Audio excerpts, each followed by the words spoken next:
সোমবার সন্ধ্যায় রাষ্ট্রীয় অতিথি ভবন যমুনায় সাংবাদিকদের কাছে বিতর্কিত ৩টি জাতীয় সংসদ নির্বাচনের বিষয়ে তথ্য উপাত্ত তুলে ধরে তদন্ত কমিশন।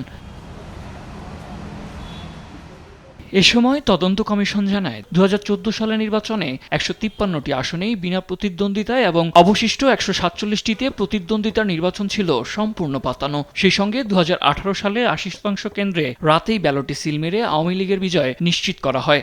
২০১৪ সালে ১৫৩টি আসনে বিনা প্রতিদ্বন্দ্বিতা এবং অবশিষ্ট ১৪৭টিতে প্রতিদ্বন্দ্বিতার নির্বাচন ছিল সম্পূর্ণ সাজানো এবং সুপরিকল্পিত। কমিশনের প্রাক্কলন অনুযায়ী ২০১৮ সালে ৮০% কেন্দ্রে রাতের বেলায় ব্যালট পেপারে সিল মেরে আওয়ামী লীগের বিজয় নিশ্চিত করে রাখা হয়।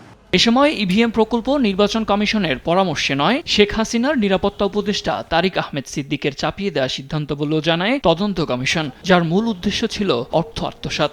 আমরা তদন্ত করে বের করলাম যে এই প্রজেক্ট আসলে নির্বাচন কমিশনের ছিল না। এটা তৎকালীন প্রধানমন্ত্রীর যে নিরাপত্তা উপদেষ্টা তারেক আহমেদ সিদ্দিক এবং তার অনুসারী কিছু সামরিক কর্মকর্তা তারা জোর করে এটা নির্বাচন কমিশনের উপর চাপিয়ে দিয়েছিলেন। প্রতিবেদনে ভোটকেন্দ্রে সাংবাদিকদের শর্তহীনভাবে প্রবেশ, তথ্য সংগ্রহ সহ মোট 40টি সুপারিশ করেছে তদন্ত কমিশন। গণমাধ্যম নীতিমালা আপনাদের সেটাকে আমরা আরো উন্মুক্ত করার কথা বলেছি। ইলেকট্রাল ইনকোয়ারি কমিটিগুলোকে আরো শক্তিশালী করার কথা বলেছি।